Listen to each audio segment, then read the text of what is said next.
Hello, welcome to It Ain't New, the show that represents the history of ethnic minority groups in the USA and where knowledge becomes power. If you don't know, now you know. We're Nyke, Bella, Estar, your very real hosts.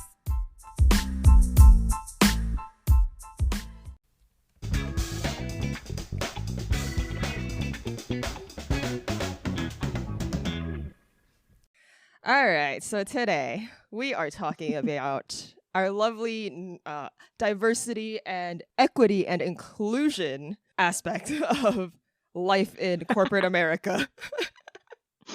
We're actually talking about DE&I and how the three of us are not the biggest fans of how it has been executed in the last decade. Sorry, I'm gonna have to say I wasn't a fan of it when it started in the first place. I didn't even know about it until about 2012. That's another thing, and that's part of what I'm gonna be talking about. But go ahead. Yeah. So finish that explanation, girl. So DE&I stands for diversity, equity, and inclusion, and has, from my understanding, been around for the last 60 plus years, starting civil rights era.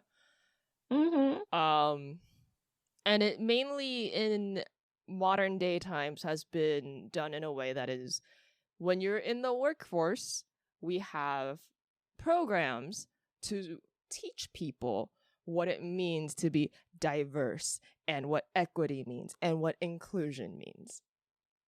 Which, if you're just listening in, it sounds quite patronizing. And it kind of is. Well, why was it why was it formulated in the first place? I don't know anything about this. I just remember when it started happening and I was just like, ignore. So it's formulated to replace affirmative action.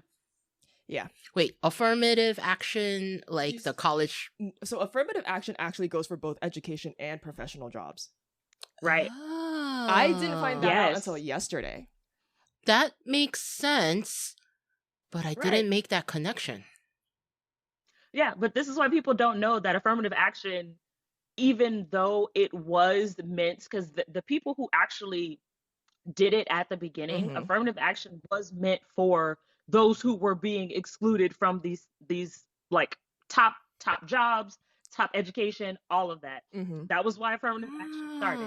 However, it derailed when it became, and this is why I'm like, it's okay. I don't actually have to be careful, and not because I'm Black. I'm just saying I don't have to be careful because this is just the facts. Yes. It ended up majorly helping particularly white American women. Yes. Affirmative action did. Both. Affirmative action, yes. I will argue both DE&I has there are two groups that have benefited a lot from DE&I, and that is the white gay men and the white woman, straight or gay. Right. So those three groups have benefited the most. Right. When you go into a DE&I program at a workplace, it almost is like you have your token Black person. You have your token Asian person. You have your token gay person. Oh, wait, no, there's a whole group there. Right. And I love it when, my coworkers, the gay coworkers will come around and be like, yes, I'm for, anti-Black lives. No, I'm for Black Lives Matter. I'm for, anti-Asian hate crimes. Oh, sorry. No, I said that kind of funny, but the wording always gets weird, and that's part of the reason. Yeah, it's like the alphabet soup. The alphabet soup gets confusing. Exactly. Estar, you were saying earlier, DE&I, you at one point said it was diversity, exclusion. Very confidently, that stands for diversity, exclusion, and excuse me, I think that's wrong. Because then I realized, I was like, wait, E can't be for exclusion, because then I realized I is for inclusion. But also, if you're being diverse, it shouldn't be excluded. So I was like, oh, I think that's wrong. Yeah. But, so actually, I'm going to back this up a little bit. We were talking about affirmative action earlier, And to define what affirmative action is, it is a set of procedures designed to eliminate unlawful discrimination among applicants, to remedy the results of such prior discrimination, and to prevent such discrimination in the future. When was affirmative action formed? 60. I want to say. Oh, I was sort of close. I was going to say the 70s. I mean, I'm Yeah, just but guessing it was all late of this 60s. is civil rights. It was era. late 60s. Yeah. It was the late 60s though. It wasn't like early civil rights. This was definitely like after they killed everybody. Sorry, I probably shouldn't say that. But again, I think specifically they attributed to after the assassination of Dr. King. Exactly. So I'm like, it was like 65-ish, maybe 68, 67, 68, something like that. Something in that vein. Yeah. Yeah. It was basically, after they started assassinating everybody. Yeah, it was not a good look or a good time. No, not at all. Okay. Not at all. But yeah, so personally, I'm not a huge fan of how DE&I has been implemented, yes. Can you give an example why? Okay, so for me personally, having that experience of going through the whole DEI stuff when it was like a major thing with after the George Floyd murder, all of that, it was yeah. It was but it was very performative. Extremely performative. And to me, it was always this feeling of like, I understand that you're angry about, a black man being murdered. However, why are we chucking all this money into a program that we're here in California? You're just chucking this money into, we're going to include everybody. Okay, but what does everybody mean? So the interesting thing about that is, again, it's the same thing. Like we say all the time, this is why our podcast is called It Ain't New. None of this is new. It's not. None of this is, it's literally repeating. As I say, it is a song, but as I say, same script, different cast. That's all it is. It's literally repetitive stuff. And because affirmative, and this is why it's weird too, because the whole DEI everything actually worked at Xerox. I believe Xerox the was beginning, one of the first. Yeah. Yes, Xerox, even still to this day, they have one of the largest Black caucuses. They have one of the largest, like, even Asian, I can imagine that. Like, if you execute it right. Xerox. Yeah, if you execute it and implement it right, it can be a very, very beneficial program. Exactly. But and this is like a little funny aside, but, well, funny and sad at the same time. What happens is when there's too much actual progress in the right direction, there's always something that is created to either slow it down or make it seem like it's because of something else that it just doesn't work anymore. Like trying to be like, oh, okay, it's not your fault, but we can't do this or we can't do that. Or what they do is this is why everybody got so upset when Cat Williams called Kevin Hart an industry plant. Yes, Cat Williams was trying to say that Kevin Hart was an industry plant and that was a bad thing. And this is why Kevin Hart also got upset, because Kevin Hart's like, I'm still talented though. Yes, you're still talented, but you have to realize that you were placed to be a quote unquote gatekeeper, but you were placed to be a gatekeeper as a Black person so that any other Black comedians, if you didn't like them or if they posed the threat to whatever you're supposedly being as a Black comedian, you are going to be the one to say no. Malcolm X said this. He was like, they will choose a Black person to shoot another Black person just to say it was a Black person that shot a Black person. Actually, I was just thinking, like, as you're talking about Kevin Hart, I was like, this Malcolm X in his autobiography actually talks about how, like, even back then as a teenager, he's seeing how there's classism amongst black folks. And he likes the hippie black group where he's like, I get to, like, you know, these are the youngsters, these are my group. Oh, he was a clubber. He was a clubber, he was a dancer, he was involved in some things, but he was also They used to call him Red. for his hair and his skin. But he was talking about how the folks that his half sister wanted him to hang out with were upper class black folk that from his perspective they saw themselves industry as better. plants. Yeah. Industry plants. Neighborhood industry plants. Yeah. But essentially he was making those comments about how, like, you know, he's embarrassed at how teenage self wanted to be looking as close to the white folks as possible, in a sense, acting as close as he could to what they were doing.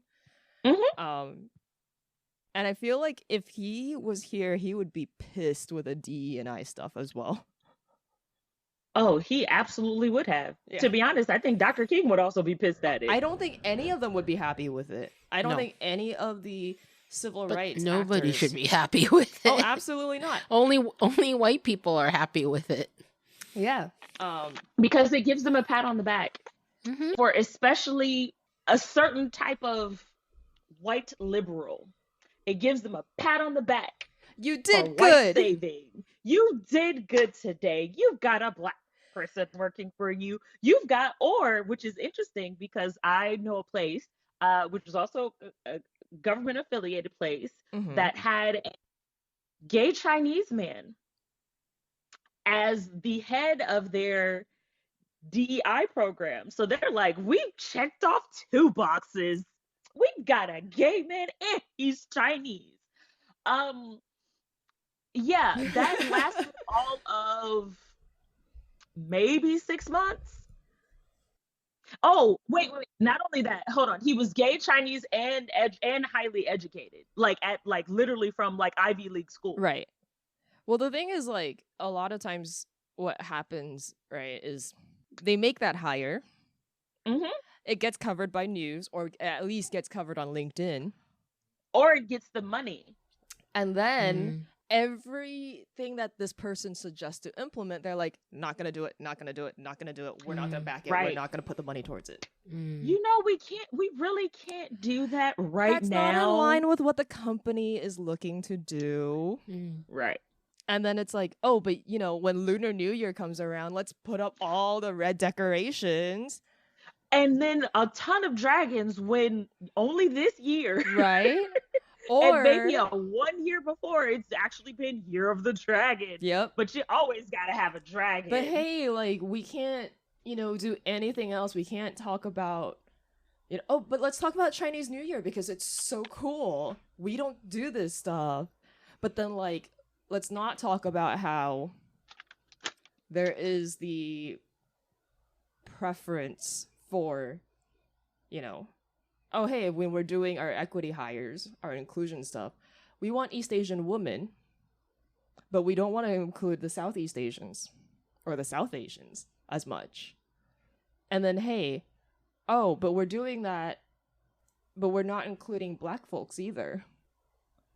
I mean, Lunar New Year happens during Black History Month. Right? It's weird. It's like... And the way I see people, like, try and I'm like, come on.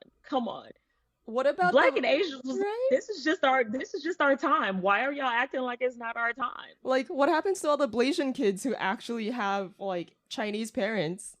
They're like, do I need to pick between, like, am I black or Asian? This is our time. Oh no, that actually was a thing too, but that's a whole other thing with the census, which I've always had a problem with, and then even got more upset at it with the fact that my family is so mixed. My family was actually banned from being able to say that they were mixed. Really? And yes, my mom's family is highly mixed, but from actually from my grandmother's, so my what second would that be my second generation great grandfather? Mm. Yeah, my grandmother's grandfather, and even her like on her maternal side, her grandparents heavily mixed. This is why I have an auntie who legit, like, if she didn't talk, you would have thought she was a white person. Like that's how pale she is. But doesn't matter that there goes that one drop rule, which again, the one drop rule, which is another thing with DEI, the one drop rule was not created by Black people. Black people use it nowadays, but it was not created by Black people.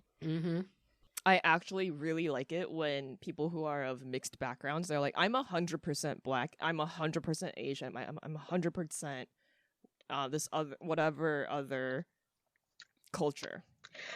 See, I love when they do that. The issue that it comes down to being is not even necessarily their issue. It falls on them, but it's not necessarily their issue. But it's again another issue that I have to deal with. I can't go and claim my native ancestry because of laws that they have against that. Like I can't walk up to the Cherokee Nation. Actually, who is Choctaw? I don't think Choctaw is still under. I can't remember who they're under, but I can't walk up to any major because there's only 5 major ones that they kind of listen to. Everybody else just kind of gets put underneath all these other ones. But like there's I can't remember which nation. There's one nation in California that's fighting to get their land back.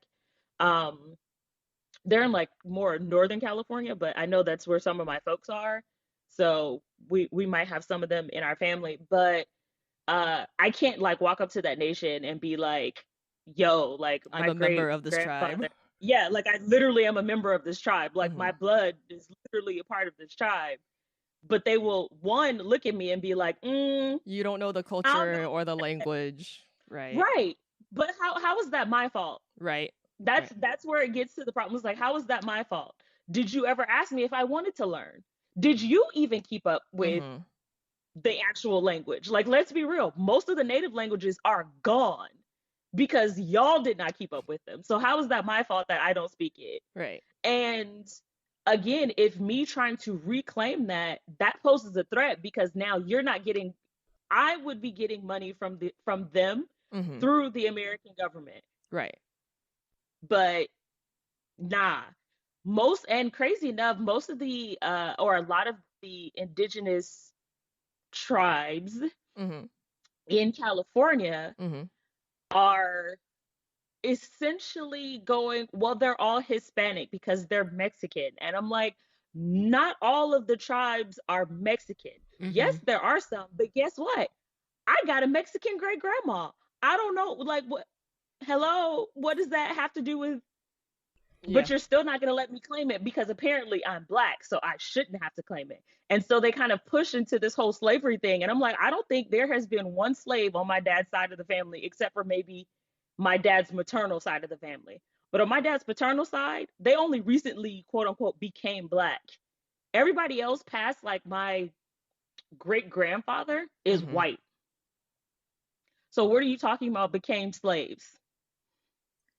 You are like a walking reason not to like DEI. Right. Because again, who are they including and what is diversity to them?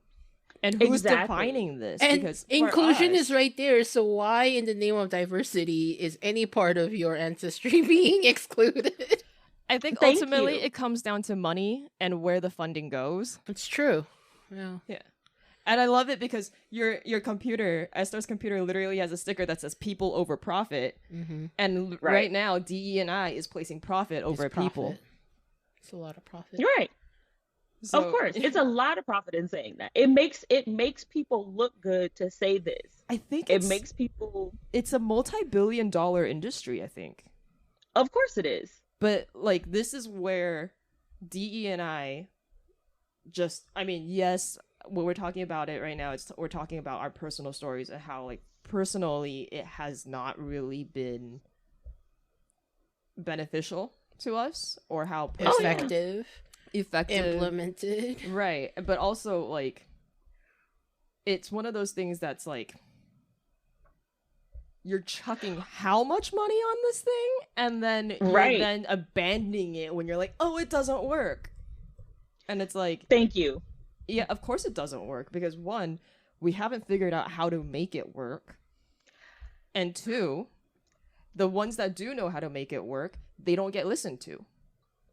Right. And this is what's interesting. So I'm in the process of completing a short story. To be honest, one of my first short stories. I usually write novels or novellas. But in this short story, because it's set in the 70s, I'm like doing all this research about like what was actually happening in these certain places of LA in the 70s and whatnot. And I started looking through all of the magazines that came out at the time. Like we had Ghidra, we had which was the Asian American one, which a lot of people don't know about. Then we had, of course, like the Black Panthers had theirs, the Brown Berets had theirs, all of that. And I've noticed with all of this stuff, I don't know how it was, but back then they figured out how to be how to be for, you know how we have the FUBU, it was for us by us. They figured out back then in the 70s how to be for their own and also be for others. Like, be for your own, but also be for others? Yes. Like there was, so a lot of the people who worked at I mean, think about it, Black Panthers. Black Panthers, everybody's thinking, okay, it's Black people, essentially. Yeah, but they had, I believe they had white lawyers, and to be honest, I think they might be European Jews. Yeah. I don't think they were actually like white American. I think they were actually European, what is it? I never knew how to pronounce this word. I just keep seeing it everywhere, but it's essentially the Central European Jews actually have their own kind of like ethnic word. Was it? It's Ashkenazi? Yeah, Ashkenazi. Yeah. Yeah. But so basically they were including the disenfranchised in general. Right. Because they're like, and again, Ghidra was the same thing. Ghidra was founded and run by UCLA students in or on the west side, which actually where they were was the Crenshaw district. Oh. Yes. Okay. So I'm like, wait, okay, so all of this is happening, and then of course then a lot of the other ones, they were in, of course, because it's just LA, we were kind of mashed all together because of certain white people. And I'm saying certain white people because it was definitely not all. Like we had a lot of white people in these parts of LA too. Yeah. But they figured out a way again to be for themselves, like what we say is like, oh, their people, all that stuff, but also still be for everyone else. And even though, of course, there comes, a lot of arguing, but the thing is, though, that's what you call diversity of minds. Everybody's thinking differently. Right. Even if they fall into the same, like, end point, everybody still gets there differently. Right. And so, again, with the arguing, and that's what's another interesting thing, the arguing back then was not, it didn't get to a point where people legit were like upset at one another. Like the arguing was what brought them to the end point. But then this is what happens when you do DEI. When you get back to places like UCLA and Berkeley, and then all of a sudden the administration is telling you, oh, we can only have certain types of ethnic studies. Again, where's the inclusion in that? Oh, and then you know what they say? They say, oh, because of the money. There's not enough money to have a department here and a professor there. I, even though my school, my undergrad has a crazy thing, I do applaud them for this. Williams was probably one of the first places where, and I still love this to this day, one of my African American like literature professors was a Japanese German dude married to, I think she's Chinese. Oh, I can't remember. I only met his wife once. That's why I can't remember. But he literally taught African American literature and poetry, and that was what he had his PhD in English, specifically. I had one of those professors teaching me traditional Chinese literature in undergrad. And I'm just like, and I'm just trying to think back to my own professors, and I had one. This is actually the really funny one. Learning ancient Chinese philosophy from a white guy. Yep. A liberal white guy. Oh, look, from so Michigan. all three of us, white men, right, teaching us but stuff they shouldn't. But at the same time, this guy Right. actually majored in it, and he like studied his whole life on this. So I'm not And this faulting him is- for that.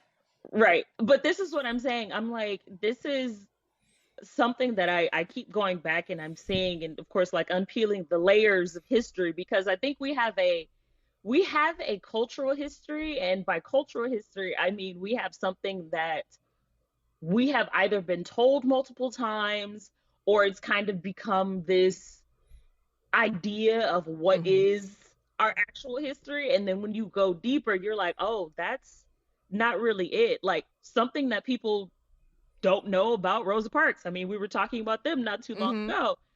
How sanitized Rosa Parks is. Yep. Like people, oh my gosh. Rosa Parks, literally, I don't know why people don't get this, because she wrote it about herself. Rosa Parks was probably a little bit more like Malcolm X. Now I'm like, okay, we're reading the autobiography of Malcolm X. When we finish it, we should find a biography of Rosa Parks. I think there's a biopic out too. Of Rosa Yeah, Parks? there is. I want to watch that. Okay.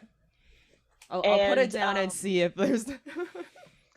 and yeah, it's this idea. To be honest, this is also how the model minority myth came into being as well, because it gets right. It was an appeasement, and then you also have to understand the appeasement, because I've seen this happen, especially when it comes to DEI. There's still this idea that when you get someone who is Asian, that they're not also American. There's still this mindset that they are recent immigrants from whatever country, but not that, oh, they could have been here for generations. Guys, we've been And here then working on the railroad in 1840s. And how that even becomes a thing. And this is why it kind of starts to separate even when people call themselves Asian American, because then you got people whose parents maybe immigrated between the 60s and the 80s. Yeah. And then you got, and that becomes a whole thing. And then, I mean, it happens, to be honest, which I don't know why people don't see this either. It happens when it comes to a lot of Hispanics. This is why people, they keep saying all this stuff, or then this thing where they think that everybody who's Hispanic is Mexican, like especially in California. Yes, we have a high population of Mexicans, but we have a lot of Colombians too. We have a lot of Colombians. Puerto Ricans. We have a lot of people. Thank you. Dominican we have a lot Republicans. of people from everywhere, Right? but they're just not. We have a lot of Guatemalans, yeah, and they literally Salvadorian, like legit. We have a lot of island, like literally. We do. We I'm have. like, I don't. Like in LA alone, we always talk about how there's Chinatown, there's Little Tokyo, there's Koreatown, but there's also like Little Bangladesh. We also have a Filipino town. We have there's like a section for El Salvadorians. right? And Yep. there's so many others, but you know, Belize, like legit, the way people right? that they just don't. That is how you do DE&I. No, I'm kidding. But see, No. this is the thing too. Mm-hmm. If you just go to downtown LA, you don't even have to Mhm. go over all of LA. Now, LA is a big city, but it's not as big as people think. Like, it's actually quite small. The thing Like, is, people when the they think of area. LA, they actually are thinking of LA County, and they don't Right. realize it's LA County and not LA City. It's like how when we talk about Right. New York, most people are like New York City, Manhattan. Right. Right. Right. They think of one borough. Yeah, and they But that's don't fine. realize there's a whole state outside of the island. That too. But if you go into LA, we do have, especially downtown, we do have a lot of little posters of, I don't know, they kind of made them semi-permanent. But people have tagged over them. I don't know. These little poles that'll be like, oh, here's a little bit of the history of this area. And I'm like, I can go into the Crenshaw district. Yeah. And there's so much history there that people don't even know. I can literally go right on what they've exposition. I'm like, yeah. what are y'all talking about? Again, I get it, but I don't get it. It's both hard and also not that hard at the same time. Like, you've made it harder than it has to be. You've made it more difficult. But it's really a reason to stop from, and I think humans do this to themselves in general. We want to, or we have this tendency to overrun our good sense or override our good sense, mainly. Like, there are things that we know that are on the side of what even we define as good. Right. But we don't necessarily do it that way. We take the very, very long way around it and sometimes forget the destination. That too. Yeah. We didn't have Siri. We don't have Google Maps guiding us on that. And there's no like, rerouting. There's no reception halfway through, and you're just like, well, this is not what I meant to do. But Estar, you were going into something. I went off. Go ahead. Well, I was gonna say, I think Bella said something like, and that's how you do DEI. So I was gonna say, well, the three of us are saying it doesn't work, and I think the three of us have slightly different reasons why it doesn't work. So what would work? I think ultimately it still kind of comes down to are the masses ready? I think Malcolm would say that doesn't matter. Right. He would argue it doesn't matter. But why I would say actually, like, yeah, you could say absolutely it doesn't matter. But at the same time, so the biggest pushback that we're seeing with DEI is a lot of people saying we don't have to be, we don't have to worry about it because there is no inequality. What are you talking about? We're past racism. Like, everything is inclusive already. But who's actually saying that? Like, that's the real thing. Like, who's actually saying that? Yeah. So if you look at who's saying that, it would be because, like, they're trying to do this thing, especially now with these new kids coming up. They're like, oh, this the generation liberal is snowflakes that are like, and they're all of this. No, I think it's really the kids just don't know. Right. So they're unaware. Right. That's really what it is. They don't know. They're unaware. A lot of them haven't gotten to college. Now, of course, us millennials have already passed the college age. Even the youngest have already passed the college age. We're all of that. But the younger, like the Gen Alphas and the younger Gen Zs, they're either actually even the older Gen Alphas are just going to college. Gen Alpha is still, I think their oldest Gen Alpha is maybe in middle school or high school or starting high school. I'm considered a young, like last year or so of millennials. Yes. And I'm just about to hit 30. Right. So right. Gen Zs are basically think of we're just starting the workforce 22 to like 27 group, right? Mm-hmm. I would say 18 to 27. I'll give it that. Gen Alphas are literally, they're just hitting high school. It's freshmen and sophomores. I didn't know that was a thing till just now. What, Gen Alpha? Mm-hmm. Yo, they scared me. Yeah. No, see, the thing is, well, with Gen Alpha, the oldest ones are like they're in high school right now. In high school, yeah, the oldest Gen Alpha are in high school. I would say the youngest are the youngest ones are like late elementary, mid elementary. Yeah, probably something around that. Yeah, I would say this: if you really want a DE&I program that is not absolutely, there's no absolutes. But if you want a D&I program that actually is beneficial and helpful, you should really be targeting the Gen Alphas. And that's a long term. That's a long. But the thing is, though, Gen Alphas are not This is the issue. The fact that we even have a DE&I program is literally telling. Yeah, it's telling. We should not. If we were really going after Dr. King's dream, we should 60 years later, this shouldn't be a thing.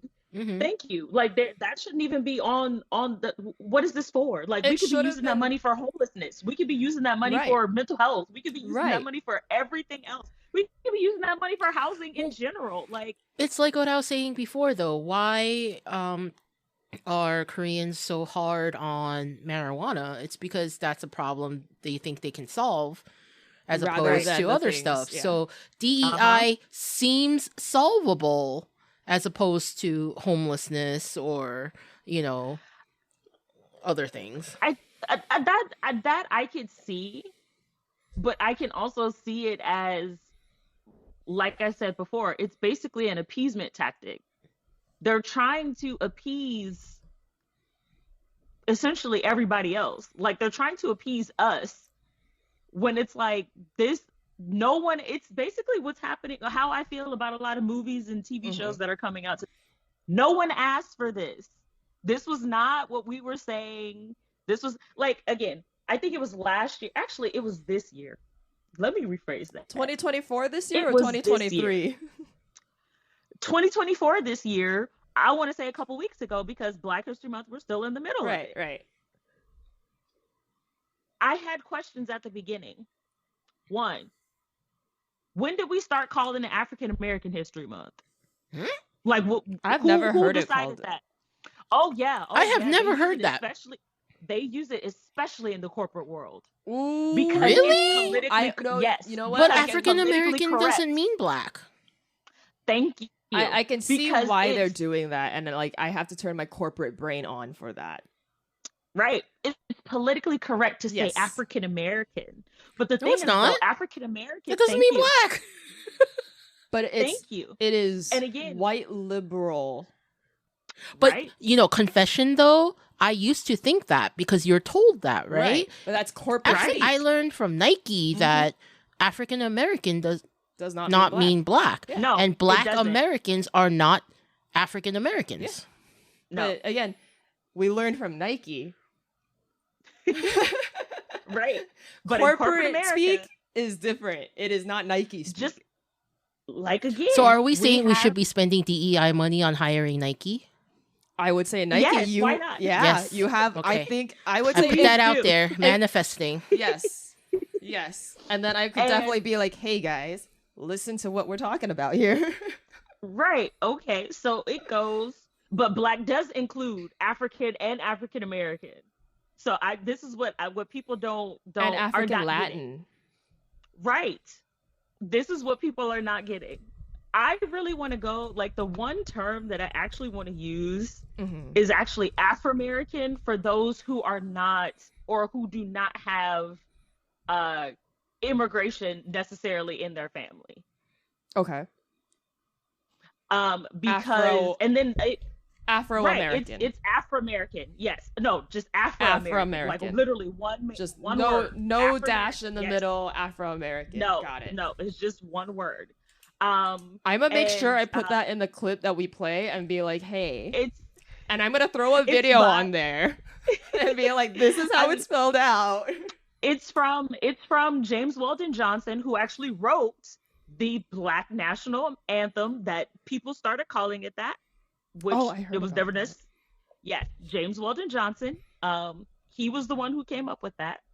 But but the thing is, though, I'm not using that term or even want to use that term as an exclusionary thing. It's just there's never been a real term for those who have been here essentially from before the beginning of the United States. Like there just Right. hasn't been one. Right. And then there was also again that also separation from those who were Native or First Nation, and then how they changed, because American used to mean that. American literally meant the tribes who were here before the Europeans came. Then they changed that definition in the dictionary to now include the Europeans who had come and settled here. Mm-hmm.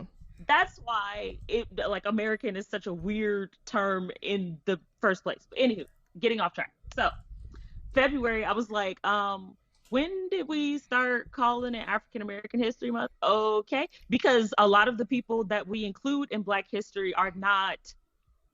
That's where it gets again weird too, because it's like we're not just talking about those who are recent African immigrants, and by recent I mean like people who moved, I don't know, in the last 100 years. We're going to say that the last 100 years. Like we're not, they're included, but that's not who we're talking about mostly. Like that doesn't cover all the bases.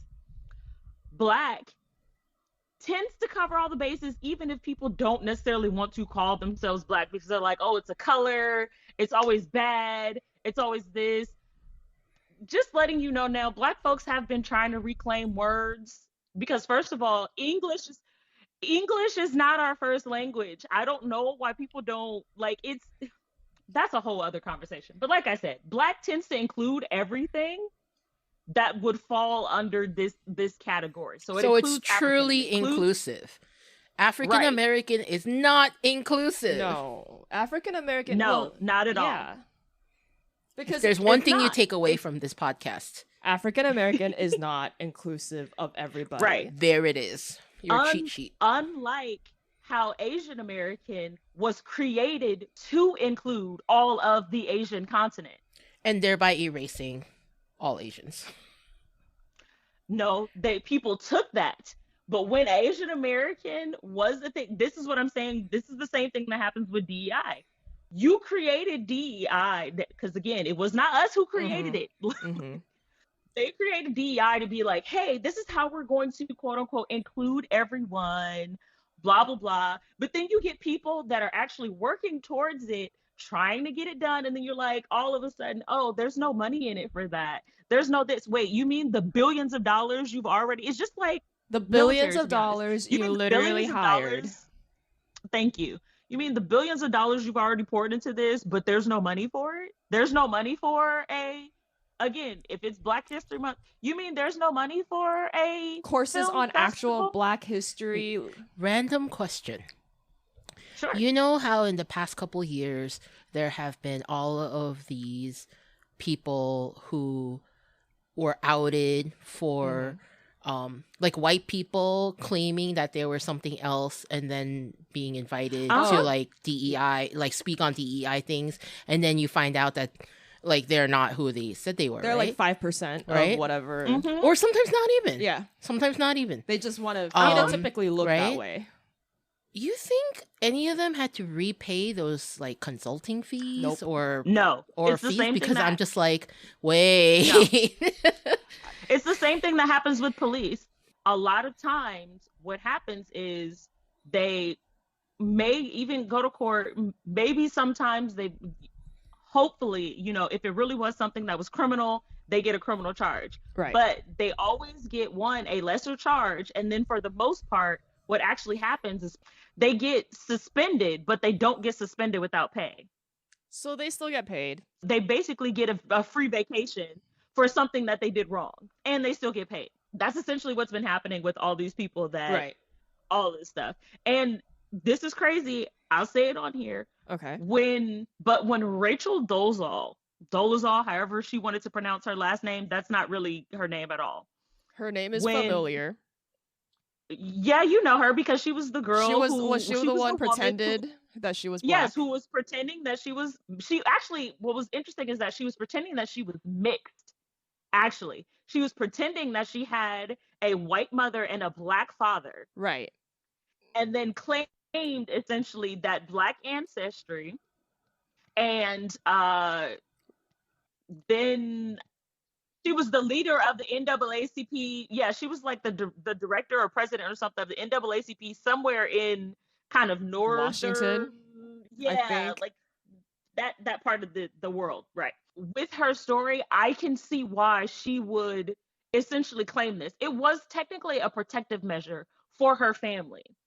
So what had happened was her parents, and this was the only reason why people even found out about it. Okay. Her parents had adopted a bunch of black kids. Oh.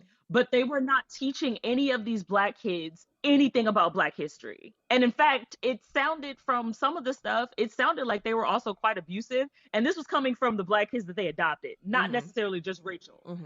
So and also she's already kind of tan. I can't remember like what sort of European. It might have been Mediterranean. If she was claiming to be mixed, I could definitely see it like very, very, very light skinned. Right. So they had adopted all these black kids. The kids were not being taught. They were kind of being neglected. Especially, again, this is coming from the kids that were adopted, not necessarily Rachel. Right. So she took it on herself to not only learn African and black, like American history, but to teach these kids where they came from. And literally she loved on these kids as if she was the one who adopted these kids. When she got older, she was like, okay, she and essentially her siblings all kind of like left their family. Like they were leaving the parents, right? And she tended to only date black men, all of this stuff. But she kind of in this space is just like the situation with Eminem, except slightly different. I have yet to hear Eminem claim that he's black. That's what I'm saying. But see, this is the thing. Eminem is honorary black. The reason why people now are trying to like discredit Eminem, like there's a bunch of black non-rappers trying to like say that he's not like a good rapper and like all this stuff. And literally most black people are like, okay, who are you talking about? Because you're not talking about Eminem. Like you don't mess with Eminem. Like you just don't. Yeah. All right, but back to Rachel. With Rachel, I would say this. The reason why most people believed that Rachel was mixed, it wasn't because of her skin tone. It wasn't because of her hair. It wasn't because of her saying that this man, because it was actually a professor, that this man was her like biological father or anything. Like, no, that was not the reason why people believed her. People believed her because she was literally willing to die as a black person.